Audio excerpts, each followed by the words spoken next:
Economia, com Juliana Rosa. Oferecimento Warren. Invista nos seus objetivos. Baixe o app da Warren e descomplique.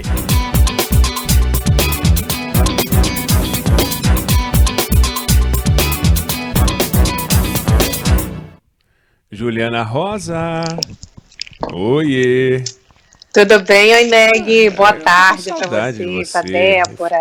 Oi, boa tarde. Eu vi de você também, que bom que você voltou ontem e não me chamou, né? Aí não pude matar a saudade. Não, pelo que eu soube, até onde eu sei, foi uma estrepulia minha que acabou deixando você de fora. A gente estava entrevistando o diretor do Datafolha, Mauro Paulino, e vai perguntando. De repente você tinha um compromisso você tinha uma reunião. E aí acabou que então já peço desculpa. Agora, hoje, finalmente, vai ter um anúncio do auxílio emergencial. Um valor importante para uma parcela importante da sociedade que está em dificuldade. É um negócio assim assombroso. Mas é aquilo, o mercado olha para isso. O mercado não é contra pobre, né? Aliás, acho que é importante a gente lembrar. Quando você entra falando do mercado, alguém pode estar ouvindo e dizendo, mercado que se dane, vamos pensar nos mais pobres. Não, o mercado não é contra pobre. Se o mercado vai bem, as pessoas elas ficam numa situação melhor. Como é que esse mercado está vendo isso? Por que a bolsa caiu? Por que o dólar deu uma subida? Saiu um auxílio emergencial, que legal, as pessoas vão ter dinheiro. O que está incomodando? Qual é a preocupação? Conta para nós, Juliana. Pois é, essa coisa do mercado não gostou que se dane, né, é muito comum, mas na verdade o mercado antecipa uma tendência futura. E qual é a tendência futura que está colocada nesse momento? É o governo ali junto com o Congresso não conseguirem ter responsabilidade com as contas públicas. Na nossa casa, quando a gente tem alguma prioridade, a gente precisa gastar o dinheiro com aquilo, se possível, obviamente, e cortar em outro lugar ou conseguir uma renda extra, enfim. O orçamento público é a mesma coisa, é preciso fazer escolhas. E o problema é que tem dinheiro para aumentar o auxílio emergencial, tem dinheiro para ajudar os mais pobres, isso é fato. A gente conversa aqui com os especialistas em contas públicas, estava conversando agora há pouco com o Felipe Salto, que é diretor da Instituição Fiscal Independente, uma referência aí no estudo das contas públicas, e ele diz, se não tiver, por exemplo, as emendas dos parlamentares, que é verba para o Congresso Nacional gastar no ano que vem com obras públicas para poder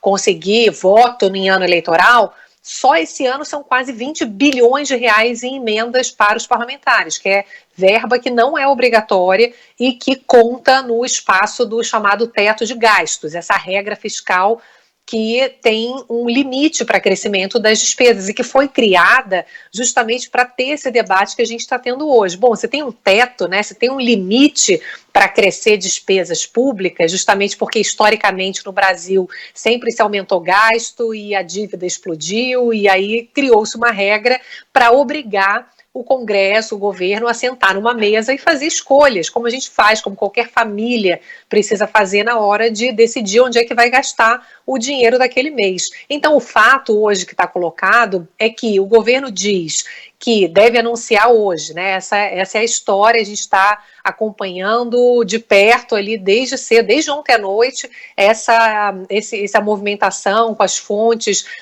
na equipe econômica, dizendo que eles estão para anunciar hoje o Auxílio Brasil, que vai substituir o Bolsa Família, para R$400. E o dinheiro, uma parte fica respeitando a regra do teto de gasto e uma parte não.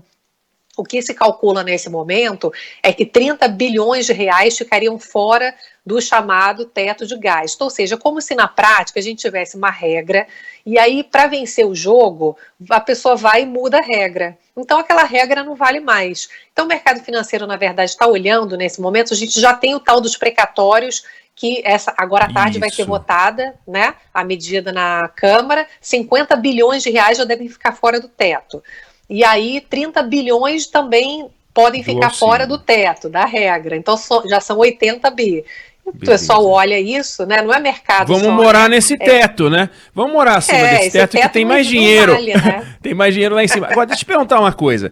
Eu falava agora, quando a Débora anunciou que finalmente o governo vai, quer dizer, disse que vai ter agora às 5 horas da tarde, né? O anúncio dos R$400. Eu lembrei, e queria ouvir seu comentário, tem quase 2 milhões de pessoas esperando a concessão de direitos, não é pedido, não, quebra meu galho, direitos do INSS, benefícios variados e tal. Se hoje esses benefícios fossem liberados para 2 milhões de pessoas, a gente teria um gasto adicional entre 11 e 15 bi a mais por ano. Então, uma parte do dinheiro que vai ser anunciado hoje como um benefício para os mais pobres, vem de benefícios para os mais pobres que estão deixando de ser concedidos. Estes 2 milhões de brasileiros que não têm a sua aposentadoria liberada, suas pensões, estão financiando o auxílio.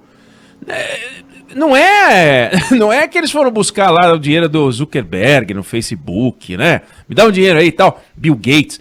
Estão pegando das pessoas que mais precisam. É descarado. 11 bi a 15 bi. Não, absurdo mesmo. O pessoal isso, pede aposentadoria e fica na fila, né, o resto da vida lá esperando, né? Tem e aí prazo, pega o dinheiro, né, e dão para o auxílio emergencial. Mas peraí, e o meu? Eu não iria entrar na fila do auxílio emergencial se você me desse a aposentadoria. Me dá a minha aposentadoria e eu não te gero um custo. Você tá... É uma dupla malandragem, não?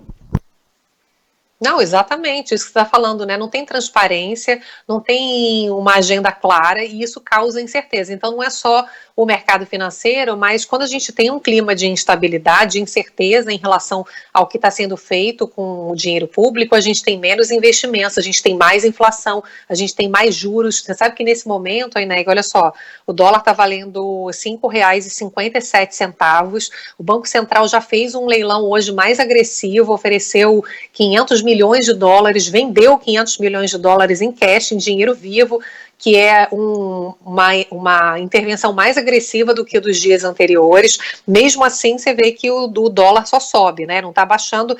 Ou seja, quando a nossa moeda perde valor, é porque há uma desconfiança crescente em relação à capacidade do Brasil honrar seus compromissos, suas dívidas, sua palavra, suas regras, né? A gente está vendo aqui esses juros, que é quantos investidores cobram para financiar a dívida do Brasil, bombando já aqui, mais de 11%.